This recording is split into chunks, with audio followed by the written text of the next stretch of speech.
Build up to Black Friday with savings all month long at Lowe's. Get up to 50% off select major appliances, plus take an additional 10% off when you buy select major appliances. And don't wait to pick up holiday inflatables under $20. Don't wait to save, in-store or online now, because Lowe's knows deals. Valid 11/6 through 12/4. Cannot be combined with additional discounts. See Lowe's.com for details and qualifying items while supplies last. Hey, everybody, and welcome to Real Life Real Crime Daily for Wednesday, September 27th. And I'm Jim Chapman. I'm Woody Overton. Whoa. I don't even know how to follow that. I took the marbles out of my mouth. No, it's not that you have to take marbles out of yours. It's that Bayou Brandy needs to put marbles in hers if she's going to sound like you. So you didn't have to spit any marbles. But what's your name?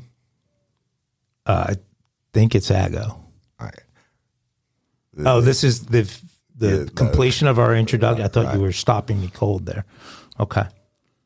So we're good on the introduction. I want to thank Bayou Brandy for filling in for me.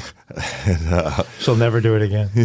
Yeah, maybe she won't. Yeah. And Thank you, Bayou Brandy. And I want to wish her the best of luck. I can't wait to hear her new podcast, Trust But Verify, being produced out of Envision Podcast Studios. It's great to be back with you boys. To all you listeners, we love y'all.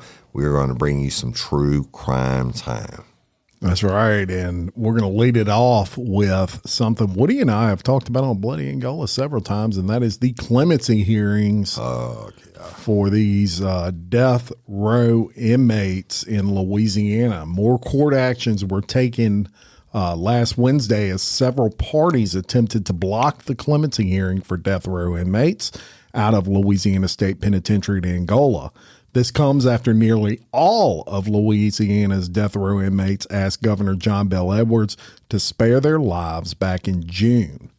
Multiple Louisiana district attorneys, sheriffs, victims, and representatives held a news conference to update the public on the most recently filed oppositions to the currently set capital clemency hearings. The first group of hearing dates for 56 inmates on death row in Louisiana who are asking to have their sentences commuted to life in prison have been set before the board of, it's actually the Louisiana Board of Pardons and Committee on Parole.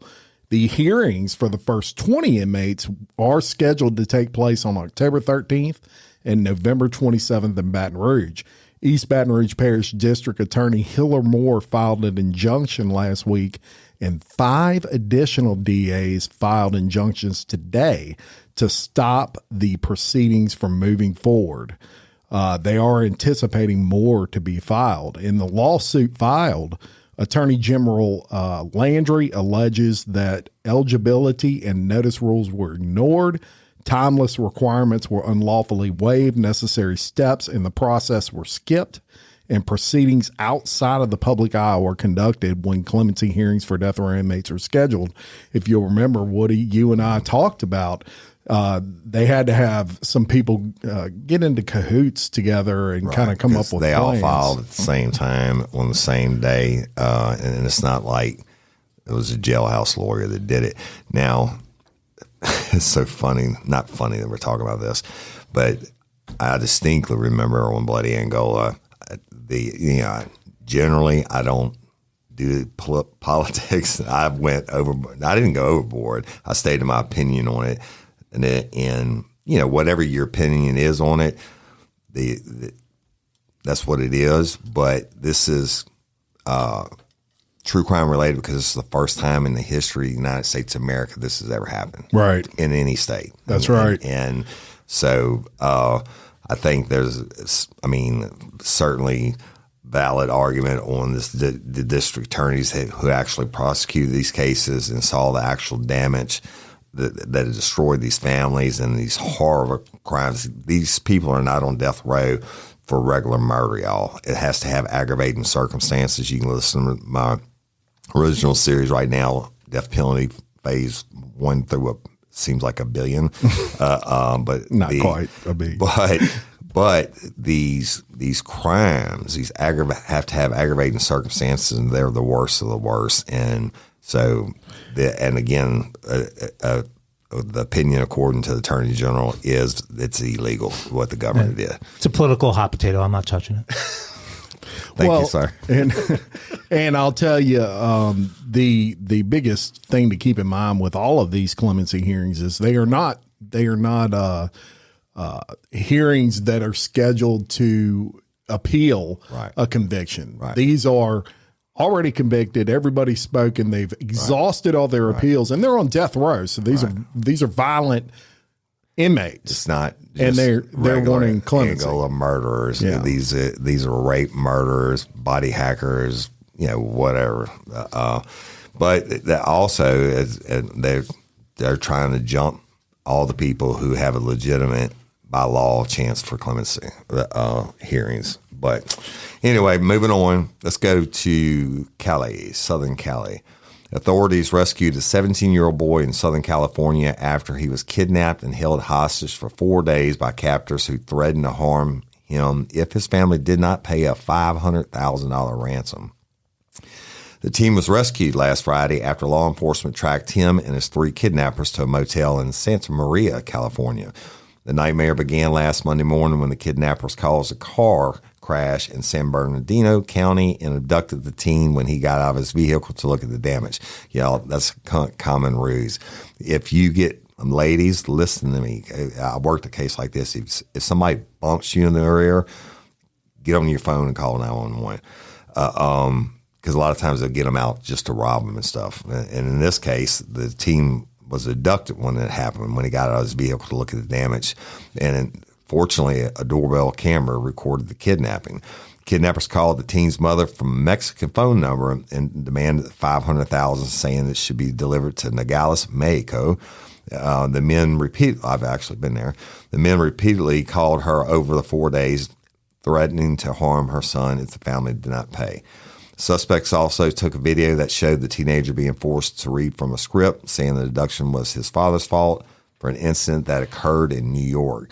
The script said the father knew what he stole, and the video was sent to the boy's mother. I'm guessing it's going to be narcotics related. The captors, 3 men in their 20s, were charged federally with kidnapping and could face life in prison. Law enforcement used a Facebook marketplace posting and the doorbell camera footage to track the victim and the suspects to Santa Maria, and at least 1 firearm was recovered from the motel. Authorities found the boy lying on the floor in a corner of the motel room, and naturally the family did not pay the ransom. Crazy, right? Yeah. It's got to be dope related. It's and cartel, et cetera. But Nogales, Mexico, about to F y'all up and bless you with some knowledge. First of all, you know what? Got to go back and say something. Y'all were all dead ass wrong about John Wilkes Booth. Evidently, you need. I was totally you wrong. needed the historian in the room.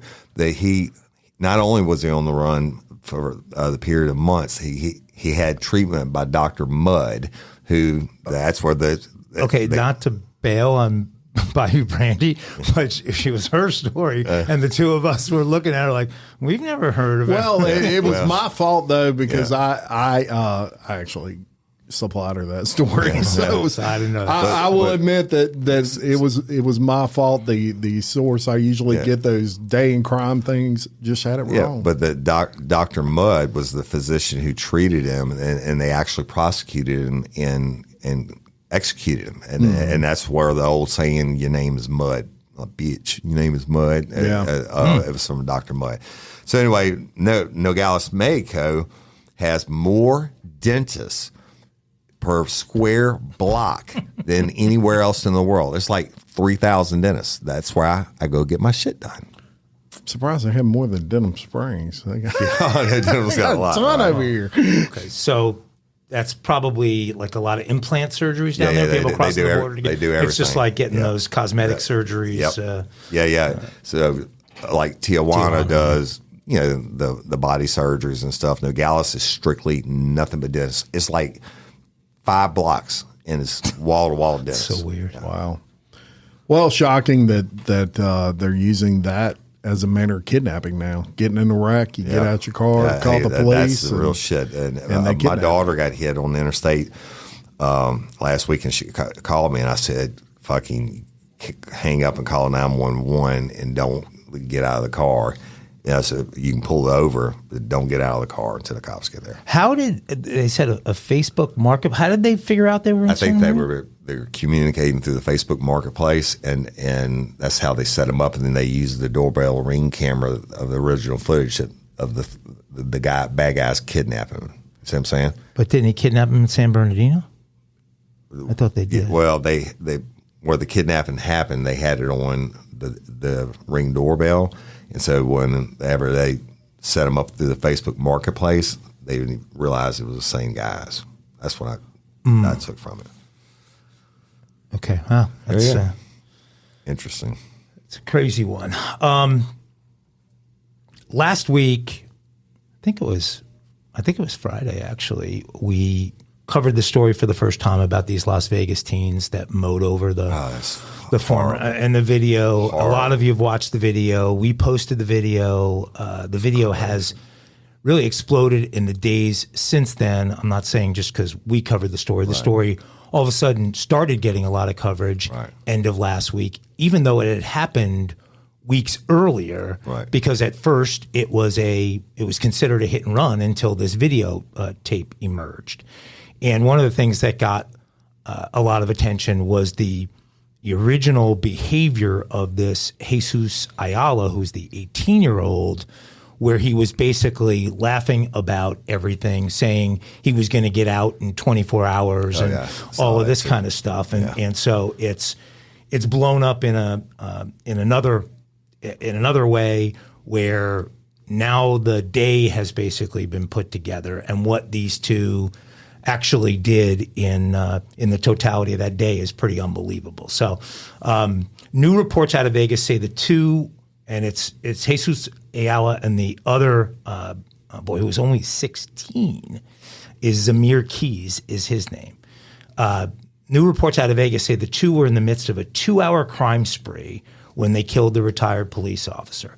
They allegedly stole 3 vehicles, committed a burglary, and also tried to kill another bike rider. This is all according to KLAS TV in Vegas. So the pair are facing murder charges in the death of Andreas Andy Probst, the 64-year-old former California police officer who was riding his bike in a marked lane. It was a biker's lane in northwest Las Vegas when Ayala intentionally struck him with the car. That vehicle that they struck him with had been stolen. Ayala faces 18 charges, including murder, attempted murder, battery, and use of a deadly weapon, leaving the scene of an accident, and numerous larceny and burglary charges. Ayala and Keys together appeared for the first time in court on Thursday. Keys is facing murder, attempted murder, and battery charges. About a half hour before Probst's murder, the pair allegedly attempted to hit another biker and stole 2 more cars, which they then crashed into each other near a shopping plaza. This also from KLAS TV. Ayala had joked after his arrest that he'd get a slap on the wrist and be released shortly, but that was before the disgusting video recording emerged and that Keys had recorded, and he proudly shared it to impress his friends. Can you believe the level of hate and absence of remorse by these two kids? Really, really called not thinking, not living in the real world about the harm that you're causing and just really living in the moment of stupidity. No doubt about it. And crazy. A sign of the times with some of these kids, unfortunately. Well, they're going to die in prison. Hope so. Yep. All right. A former United States Postal Service worker has been charged with stealing checks from the mail. Not just 1 or 2 checks. How about 1.7 million over the course of 18 months? Now, the amount's disturbing to me. The amount of time it took to catch the person, even more disturbing. That's almost 2 years, y'all. In a news release issued Friday, the U.S. Attorney's Office said that Hakasila Muchibama, 43 of That's Washington, why it took 2 years to find it. D.C. was charged with mail theft and bank fraud. Muchibama was accused of depositing checks from the mail into his own bank between October of 2021 and March of 2023. He had worked at the D.C. branch of the post office since 2020. He was placed on off-duty status in March following a launch of a federal investigation. His scheme involved the removal of the payee's name from the checks, after which he would instead write his own name.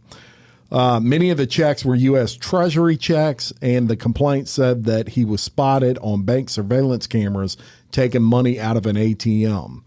The checks he deposited between October 21st and March 2023, as we just said, totaled $1,700,000 and some change. Because that's not going to draw attention to you. Yeah.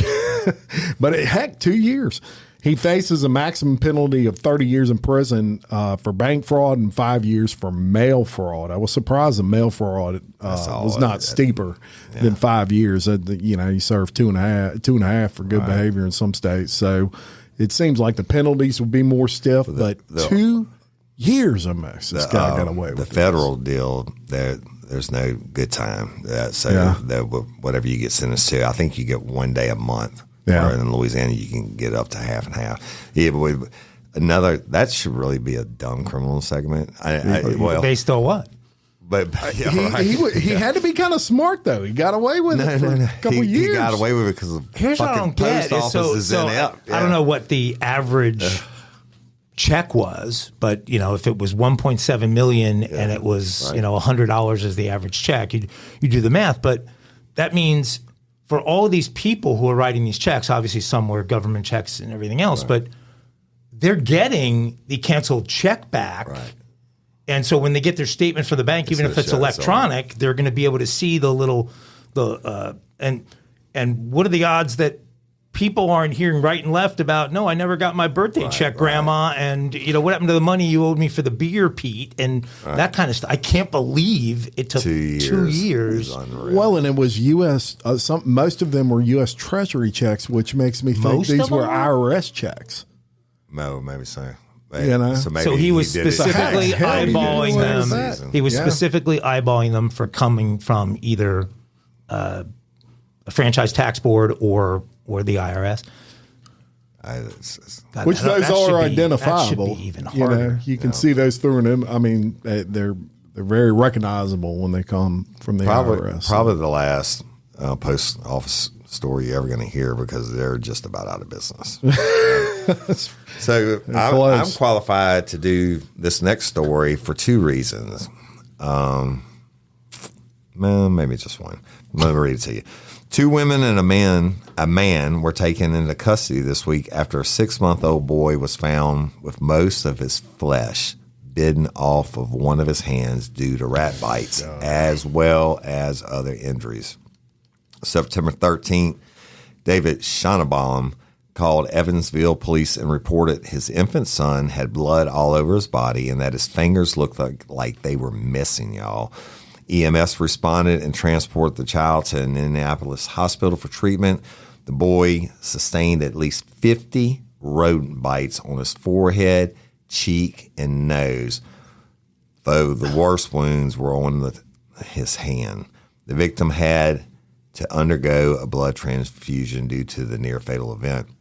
Schonnebaum lived in a Linwood Avenue home with his wife, Angel, and her sister, Delania. And Angel and David Schonnebaum had 3 children, and Thurman has 2. All had moved into David's home. I'm sorry, to the home of David's cousin. David Schonnebaum and his cousin reportedly reached an agreement where the Schonnebaums could live in the home rent-free, but in return, they would have to take care of the house. David Schonnebaum said he realized in March that the home had a major rat infestation. He put out traps and other bait boxes, but it allegedly wasn't enough. In one message to Terminix, David said the house was completely overwhelmed with rats. A Terminix employee reportedly saw garbage cans in the yard, which they explained would help the critter problem grow, I guess. When police searched the home after the boy went to the hospital, they reportedly noticed rat footprints in the child's blood. Thurman told police that her daughter and David and Angel's daughter informed a teacher their toes got bitten by mice while they slept. DCS, I guess so y'all, that's like our OCS. DCS contacted Thurman, and she said there was a normal amount of mice in the house. A behavioral health service worked with the Shonnebaum started in April, and case managers noticed the home had trash all over the place, animal feces on the ground, and dirty dishes in the sink. And over time, however, the situation began slowly improving. The case manager went to the home 4 days before the child went to the hospital. Oh, fucking bizarre. Wait, but it was rats, not mice, right? Right. There's a big difference. Yeah. A mouse isn't going to bite. I was going to say. A rat. I mean, can you imagine? No. Yes, like you and I talking about the Red Hat cell block on Bloody and Gold, when the rats, at nighttime, the rats, they had to defend themselves from the rats because the rats were eating them. Yeah, it's a baby. Absolutely disgusting. And rats are obviously attracted to really, really nasty surroundings. Yeah. One animal I can't stand. Right. I don't like a freaking mouse or a rat, man. Yeah. And rats are really freaking smart too, which people don't realize. I mean, whatever they're doing there, they had a plan and just hung around. And when they got hungry, they came back out. And the story you told about New York City and the subways, looking down and seeing them all. They're just disgusting. Rats get big for a reason, because they eat shit. That be true. Hey, ladies, are you feeling overwhelmed by hormonal changes? Well, you're definitely not alone. There are more than 1,000 hormone disruptors living in our environment right now. It's in your food, your water, the air you breathe, the clothes you wear, your skincare products. They all mess with your hormones. Then there's the natural hormone changes your body goes through: premenopause, menopause. And while it's a natural process, it doesn't mean you have to suffer through it. The good news is you don't have to suffer through it anymore, because now you have Hormone Harmony, a formula made only with herbal ingredients that are shown to reduce hormonal symptoms in women of all ages. Hormone Harmony is not just a hormone supporting supplement. It's become a phenomenon. Women can't stop talking about it on social media. A bottle of Hormone Harmony is sold every 24 seconds. And the biggest benefit? Well, my wife says it makes her feel like her own self again. And that's what women mention over and over in the reviews. And there are over 30,000 reviews for Hormone Harmony. And for a limited time, you can get 15% off your entire first order at happymammoth.com. Just use code RLRC at checkout. That's happymammoth.com and use code RLRC for 15% off today. That's happymammoth.com and use code RLRC. Spark something uncommon this holiday with just the right gift from Uncommon Goods. The busy holiday season is here, and Uncommon Goods makes it less stressful with incredible hand-picked gifts for everyone on your list, all in one spot. Gifts that spark joy, wonder, delight, and that's exactly what I wanted feeling. Hey, y'all, I ordered a super cool piece. It's a candle with a sculpture of an LSU Tiger Stadium on top of it. And each officially licensed laser cut wooden replica features up to 4 layers of detail, creating a bird's eye view of a specific football field, seating section, and more. And every label includes your stadium's name, the team's logo, and school location. And it has a coconut, soy, vegan wax infused with sandalwood smell that creates tailgates and touchdowns scent profile, reminiscent of game day. It's invigorating like fresh cut grass and nostalgic like smoke from a pre-game grill, and calming like the crisp autumn air of a new semester on campus. Y'all, I love it. I have it at the base of my TV, and I'm ready to watch the Tigers play on Saturday night, right? Uncommon Goods. Look, when you shop at Uncommon Goods, you're supporting artists and small independent businesses. And many of their handcrafted products are made in small batches. So shop now before they sell out this holiday season. Uncommon Goods looks for products that are high quality, unique, and often handmade or made in the U.S.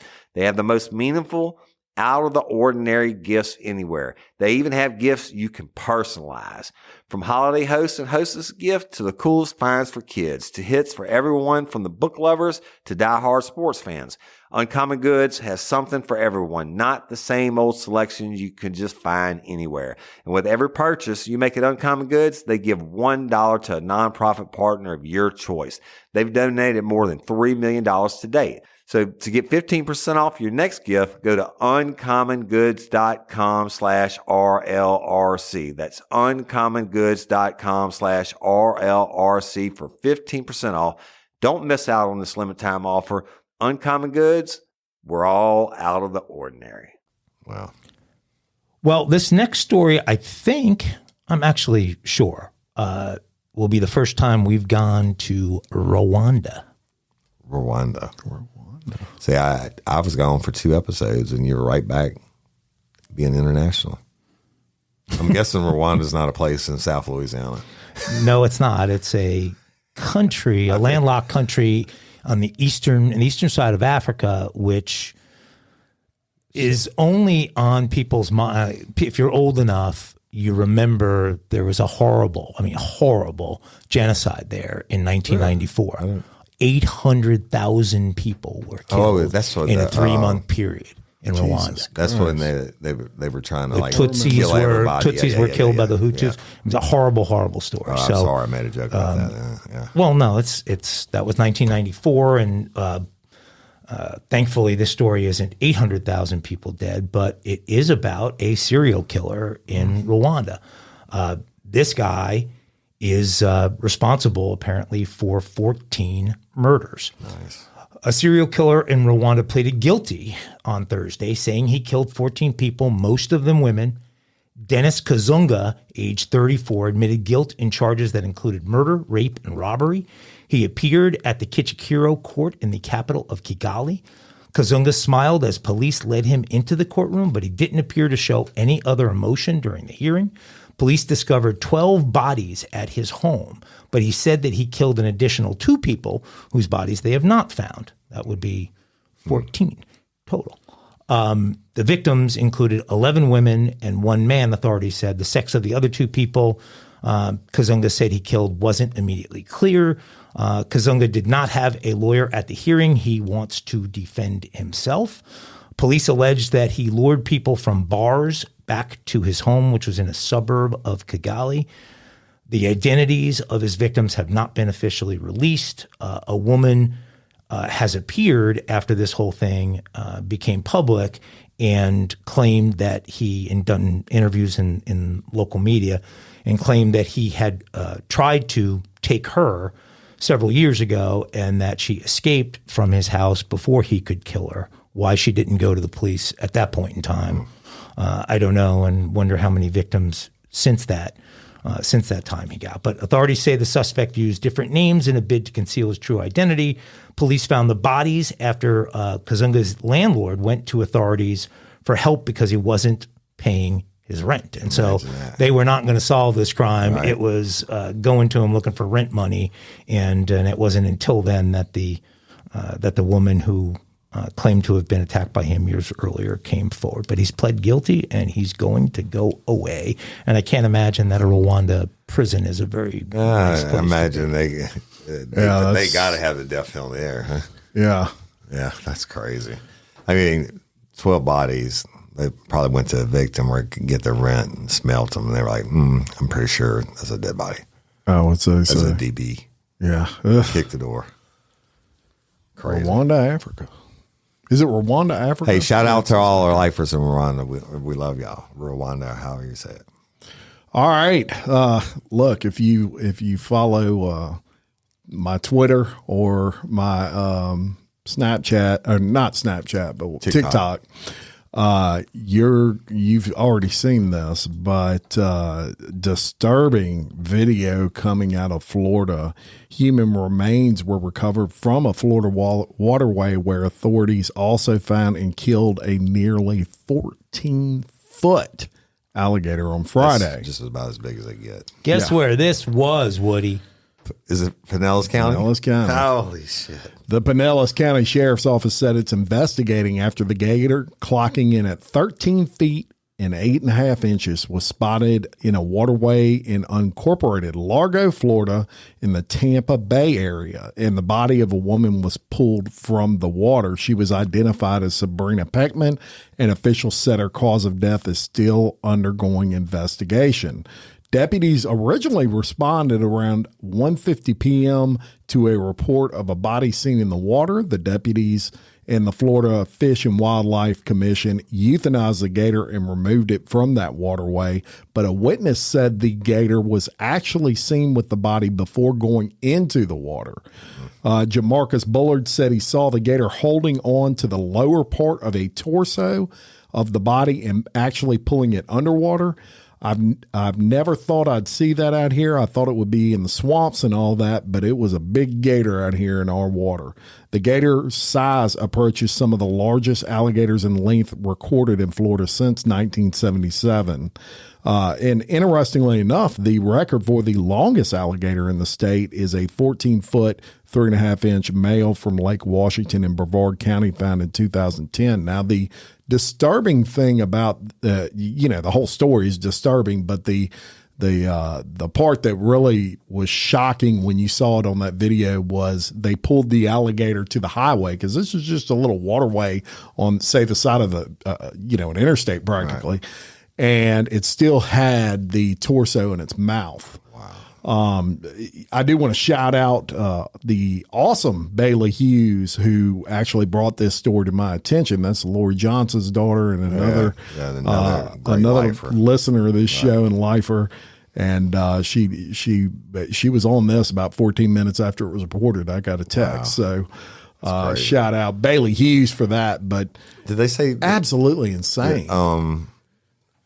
Normally, gators get people and they take them and they stash them, or they're. I'm sure he was on the way. Come back to eat, so they got him like right away. Yeah, he actually, the eyewitness said he was going into the water. It appears he attacked her on land. Right, it was trying to get her. Yeah, she wasn't swimming in that waterway. Basically, they have stash houses.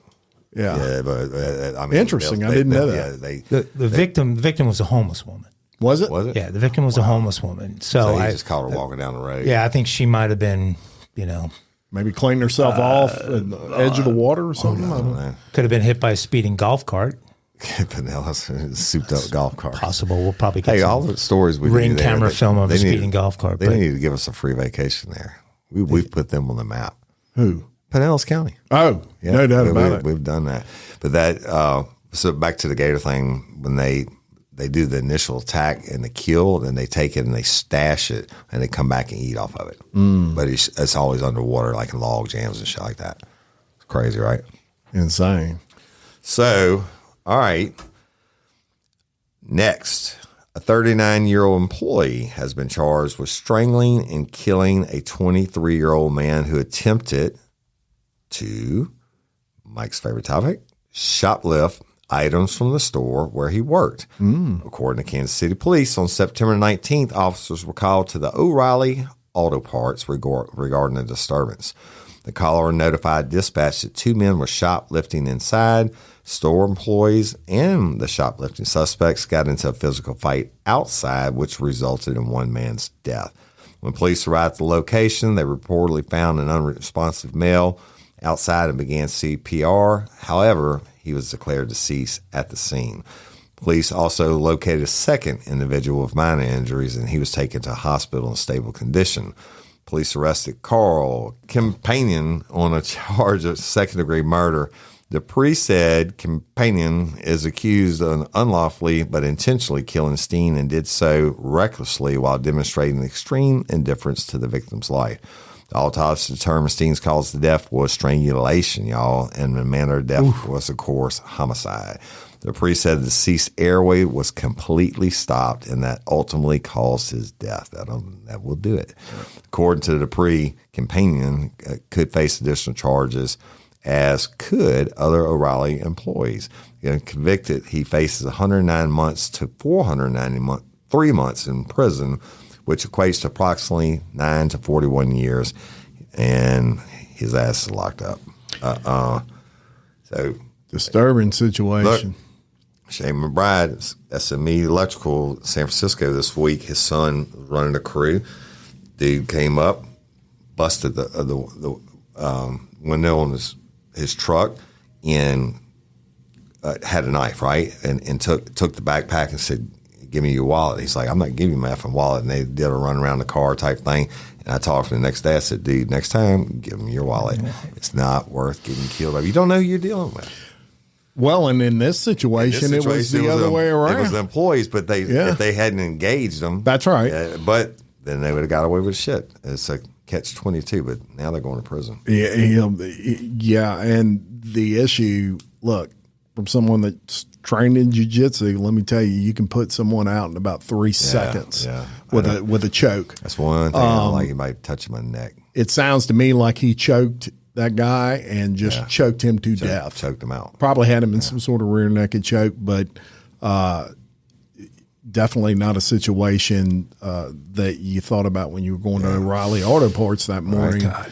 And now you're probably going to spend the rest of your life in jail. I think I may have died by being choked to death in another lifetime or something, because that shit just freaks me out. Well, Mike told me that one time he would let me apply a choke on him, and he's never been choked out. So you gonna put him to sleep on air? TikTok. Why don't we just kill two birds with one stone? After you're done nailing me with all the eggs, why don't you put me in that hold, and let's get plenty of photos for what I look like at the end of that. How long does it take to put Mike completely out? But with the eggs. Hey, back to the gator story. They actually let you put that on TikTok with a body? Yeah. I didn't say it was that. Yeah. Bayou Brandy told me that, but I said, actually, I used the term unalive. Yeah. And there was a bunch of comments saying, unalive? Why don't you call it dead? Why don't you? And I'm like, ask Bayou Brandy. Right. Unalive. Algorithm issues. I knew Schmurder, but dead'll get you. Yeah, if you write dead, they'll take it down. Rape is graped, and all. But the day I ran and pulled that guy, I don't still know if he's alive or not. And the other guy was dead out of the car, and I had my camera on. I was running, but I didn't, because I was filming from the truck, and I took off to go help. Like TikTok, I posted it. I'm glad they did it now, because the guy was moaning and shit when I was pulling out of the car. But TikTok wouldn't even upload it. I guess because of fire. Yeah, I mean, I assume that the TikTok police got a dead body on the camera, that they're not going to let you post it. I don't know. I know I put an LSU catch on there, and it got 200,000 downloads in like one day. Yeah. Did you say he unalived the football? No, I just a great play. I'm like, this is fantastic. I'm going to need to check and see if this next story made it onto TikTok, because I'm not sure. I bet it did. TikTok's got it all. I don't know how they could have pulled this one off, but I don't know. I think I'd rather go any of the ways that people have died so far in this episode than the way that we're going to talk about here. Anybody ever go to a Running with the Bulls event? No, but it's on my list. It's always been on my list. I think forever. you should remove it from your list. Okay. I actually have buddies that did it every year, right. and I mean, every year they got out of there alive. Yeah. They had a couple little scares, but nothing that severe scares. The bulls can run faster than you can, especially on the bricks. Yeah, and the bulls are not happy, and so we are going to Valencia, Spain, where a man was gored to death by a bull at a festival. He's the father of two, and he was a high-ranking executive for a ceramic wall and floor tile company known as Pamesa. Jose Antonio Subeas, 61, died at a hospital in Valencia on Saturday night after suffering gore injuries which affected his liver and lungs. Mm. So he took it right in the liver and the lungs. That's the bull you get the horn. He was the CEO of the ceramics company in South America. Mr. Sabi's 63-year-old friend Vicente Fontestad, who is president of Citrus Fruit, was injured as well in the attack by the same bull. He survived, but he's in the hospital and has undergone several leg surgeries. He apparently was gored in the legs. Footage of the drama showed the two men being lifted up in the air by the bull. The bull's name, Cochinero, which in English translates as cook, after it was set loose on the streets in La Pobla, which is just outside of Valencia, as I said. The dead man was born in that town and had helped organize the event where the incident happened on Saturday. He and his friend were trying to reach through a gap in a security railing to get away from the bull, and they just couldn't get over it. He went into cardiac arrest after he was admitted to the hospital, and so it wasn't necessarily just the gorings, but the cardiac arrest as well. Reactions to his death also included comments from all kinds of people, animal lovers, including one who said, "If you don't know how to fight bulls, why did you do this?" Earlier this month, a horrifying footage came to light showing a distressed bull with its horns on fire, which is apparently part of these festivals, is they set a bull's horns on fire and it is dragged down a street. That bull, known as Toro Embalado, or bull with balls, is a sight that can be witnessed in many Spanish towns during these running of the bulls events. It sparked calls from nonprofits like PETA and others demanding that this practice be outlawed, and there's tons of outrage on social media about it. Last month, a matador was gored, and this video is out there, and it's unbelievable. This guy, Alejandro Conquero, was reported to be in serious condition. I don't know how he survived this, but he was airlifted to a hospital after on-site doctors diagnosed a goring in the posterior perianal region, which dissects the rectum through the coccyx bone and could affect the external sphincter of the anus. This bull got him. Find your coccyx bone, slide down a little bit. He just put a second hole in the guy's ass. So it's a lot worse than a hemorrhoid. You think it's time maybe for Spain, Mexico, some of these countries to reconsider these things? It's been too long of a long-standing tradition, and I'm getting a little long in the tooth to go run with the bulls anymore, but it was always on my to-do list. But it's just like the bullfights, and people don't realize the matador actually kills the bull. That's part of it, and they have stadiums dedicated to this in Mexico and in Spain and different places. I don't think they're ever going to get them stopped, but you can't call that a bull attack. That's called you fucked with the bull, you got the horn. You chose to run with the bull. Bulls are going to do what bulls do. That's what I'm saying. No, exactly. But I mean, you're talking, this is happening 25, 32. Imagine if 25 people in the NFL were dying each year from it. But that'd be like saying the NFL players are going out there and playing with no helmets, right? That would be the equivalent of that. These people are choosing to do this. They're adults.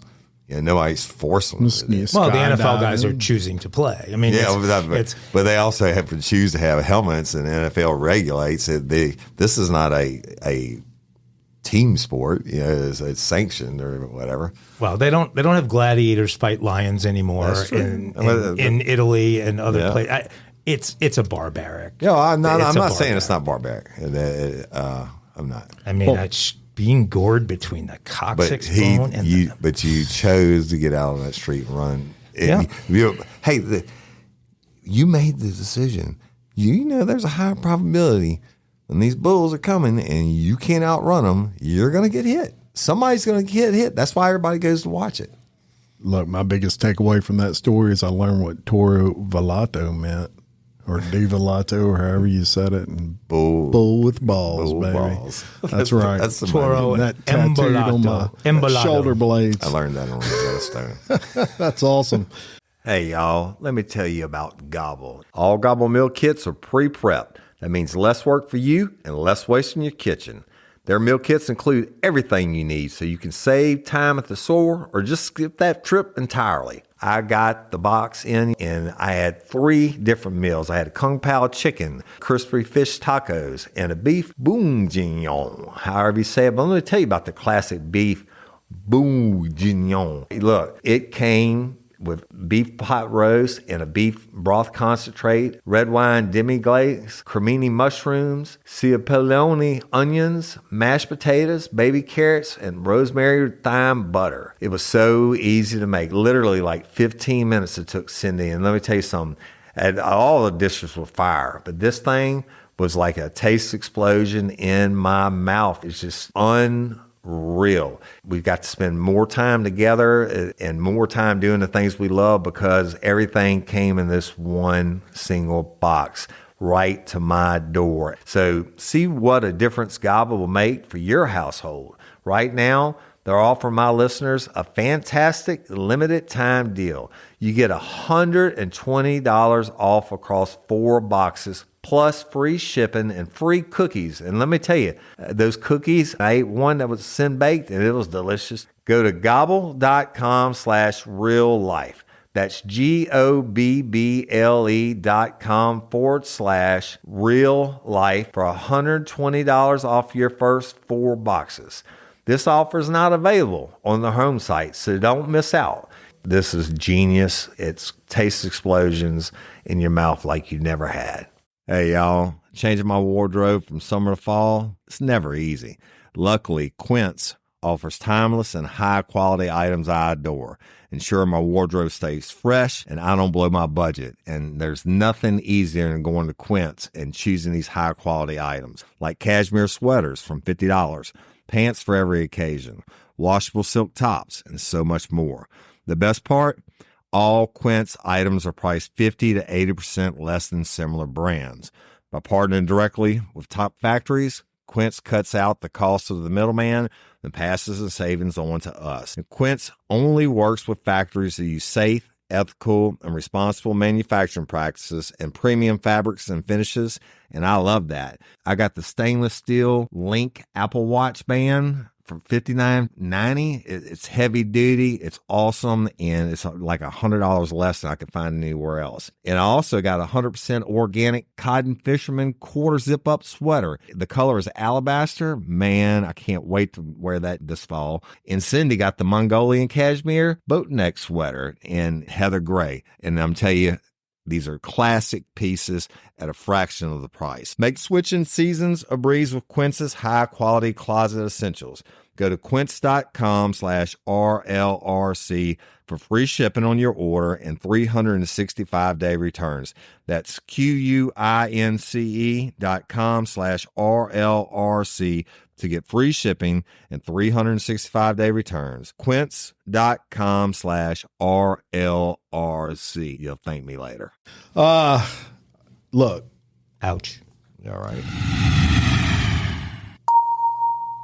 You can now take off that belt and move freely around the cabin. It is a mile-high crime time, and sometimes we come across these stories, and I pull them up, and I'm like the happiest guy in the world because I just came across a fire story. And when I saw this airline story that occurred, I believe it was Friday, I almost fell out of my chair. It's so good. Airport authorities took a man into custody for a mental evaluation after a video of his nude stroll circulated on social media at the Dallas-Fort Worth Airport terminal. Now, this man was detained Monday night after walking naked through that international airport. Airport authorities received reports of a man walking nude through Terminal C around 10:15 p.m. After making contact with the naked man, police took him into custody for, you guessed it, a mental evaluation. Right. Imagine that. Might be something wrong there. Now, video of the man's nude stroll made its rounds on social media of him walking past TGI Fridays. There's a naked guy at the airport, a nearby passenger can be heard saying on the video. After apparently hearing the passenger, the naked man turned, pointed at him before laughing, and continued to walk. Yes, there is my man, another man said, as passerby stared at the naked man. Authorities have not released his identity, and additional details of the circumstances leading up to his bizarre behavior are currently unknown. The incident is just the latest in strange incidents to occur at the Texas airports this year. In July, a distressed woman was removed from a plane at DFW after claiming a man on her flight wasn't real. I don't know if y'all have seen that video, but it's pretty bizarre. And we definitely covered this one. In June, a man in Houston Bush Intercontinental Airport was arrested after he was found hiding inside the plane's landing gear. Authorities later said the man had attempted to stow away on planes on multiple occasions. And, of course, we did feature that.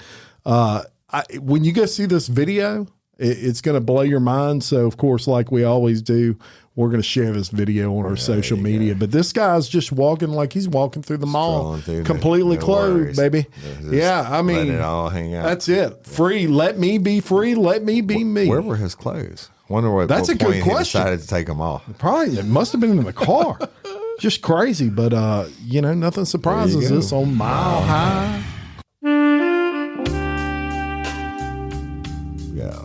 Sounds like a kinky crime to me. Oh, yeah. It's kinky crime time for Wednesday. And I noticed Bayou Brandy didn't do any kinky crime segments. She did. I don't blame her. Now, but y'all check this one out. This is a good one. A 40-year-old Detroit man coming out of the Landing Strip club. No, I'm just teasing. A 40-year-old Detroit man was arraigned Friday on indecent exposure charges after police said he was found lying across the front seat of a car, dressed in a silk mask, bondage gear, and partially clothed in women's lingerie. Oh, okay. Raul Mitra was arrested by sheriff's deputy Monday following a report of a suspicious vehicle in the back of a parking lot with the driver's side door open. Mitra, who authorities said was partly exposed with a ball gag in his mouth and wearing a dog collar. Oh. Also was in possession of paraphernalia for sexual gratification, right? Yeah, right. Where's the gimp? He was the gimp. He was arrested without incident and taken to Oakland County Jail, and he was released on $2,000 personal bond. That's it? $2,000? Yeah, right. For that?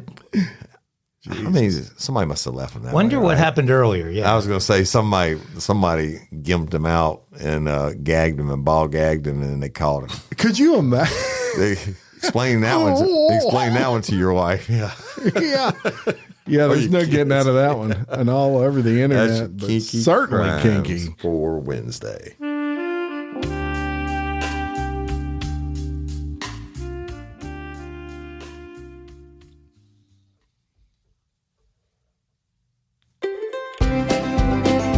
Banjos. Someone corrected us on Facebook and said that's not banjos, it's fiddles. Is it really? it's both. It's got to be both, yeah. I would think so too. Yeah, no, it's both. You hear both. We give the fiddler credit. We give the fiddler sawing on fiddling and making it hot. Devil went down to Georgia. Well, we always make fun of the dumb criminal. Yes, we do. And I thought, what? There's a lot of lawyers that are dumb too. Oh, I agree with that too. And so, maybe it'd be fun to take a look at some dumb lawyers. And so the Real Life Real Crime Daily I-Team scoured court records to find some of the dumbest exchanges between lawyers and witnesses. Right. So this is while they are questioning witnesses. So I took a few of them for you. The first one, lawyer says, how was your first marriage terminated? Witness, by death. Lawyer, and by whose death was it terminated? Witness, take a guess. That's pretty good. Yeah. Second one, lawyer, this myasthenia gravis, does it affect your memory at all? Witness, yes. Lawyer, and in what ways does it affect your memory? Witness, I forgot. Yes. Number 3, lawyer, doctor, how many of your autopsies have you performed on dead people? Doctor, how many of your autopsies have you performed on dead people? Witness, all of them. The live ones put up too much of a fight. That was great. Awesome comeback. Number 4, another doctor on the stand. Doctor, before you performed the autopsy, did you check for a pulse? Witness, no. Did you check for blood pressure? Witness, no. Did you check for breathing? Witness, no. So then, is it possible that the patient was alive when you began the autopsy? Witness, no. How can you be sure, doctor? Witness, because his brain was sitting in a jar on my desk. Lawyer, I see, but could the patient have still been alive nevertheless? Witness, yes, it is possible that he could have been alive and practicing law. Oh, dang, that was 5, quick. just a couple more. These are short.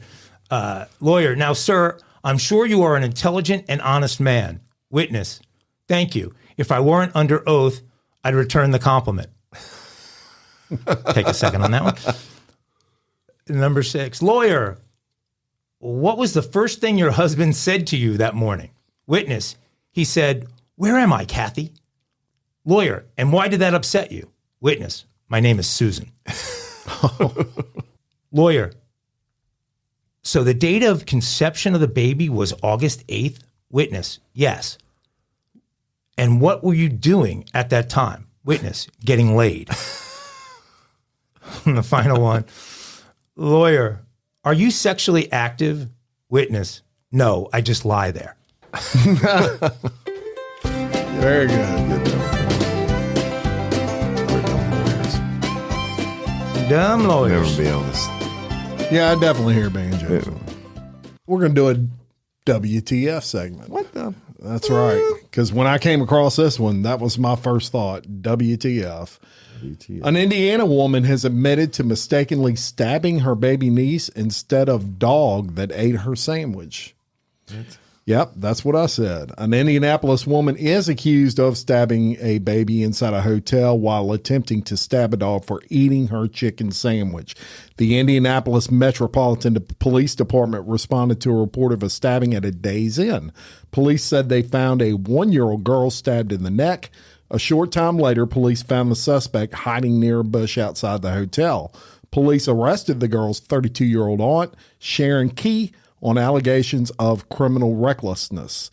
The suspect tearfully said the stabbing was an accident. Police said Key told them the family went to Burger King to pick up food and returned to the hotel. Key claimed her pit bull ate her chicken sandwich, so she got angry and chased the dog around the room with a knife. When the dog jumped on the bed where the child was lying down, Key said she tried to stab the dog but missed and stabbed her niece by mistake. After the stabbing, the child's mother, who was also in the hotel room, called 911. It's stupid, and at the same time, she's grown up, said Tracy Griffin, the baby's grandfather. She should have known that baby was sitting right there. I want the book thrown at her. Jail records show Key has been in and out of jail more than 20 times over the last decade and pled guilty to stabbing a woman with a box cutter during a fight at a gas station in 2020. She was released from prison in March for that crime. That's crazy. Hey, insane. Miss Jerry just got her a new dog because that dog's going to be homeless probably. Yeah. You trying to stab your own dog and you stab a 1-year-old. Yeah. Well, a pit bull is that. It's a pit bull. That could have gone bad for her, too. That is truly a what the... Definitely a WTF. I've heard a lot of shit, but I had never heard one like that. Yep. She's playing Zorro. Over a chicken sandwich. Yeah, I was going to ask him again where it came from, but you ruined it later on when you said Burger King. You didn't ruin it, but you gave me the information. Yeah. Well, what the... Any final thoughts? Well, I was going to say that if you want to put, what do you call it? Sleeper hold? What's it called? Rear naked choke. Okay. I'm not going to rear naked choke you. Well, I'm just saying we're going to have to get the tally up a little bit if people want to see me choked out. And I need a medical professional to be there to revive me. But I'm willing to have that happen if we can raise enough money. And that's rrescue.org that we're raising the money for y'all, and you can find it on our social media. And thank you for everybody that's donated. Thank you for taking up that cause like we have. And we will get, maybe on Friday's show, we'll have a date figured out for. Did you ever do that thing when you were a kid when you huff, and they squeeze you from the back and it makes you pass out? It always made me have like acid dreams. Pass out. But you're only passed out for a minute or two. That's a real deal. That was out of the clear blue. I don't know why I came up. You were thinking about the choking problem. Oh, that's what it was, the choking, yeah. All right. Love y'all. All right. Until next time, I'm Jim Chapman. Woody Overton. Mike Agovino. For Real Life, Real Crime Daily, peace. Karen Ortolano. Did you know you can save money with the McDonald's app every single day? Yeah, I was surprised too. Deals every day right at your fingertips. I love a good deal, but the McDonald's app takes gaming the system to a whole new level. Just the other day, I treated myself to a 10-piece chicken nugget for only $1. Yeah, you heard that right. Just $1.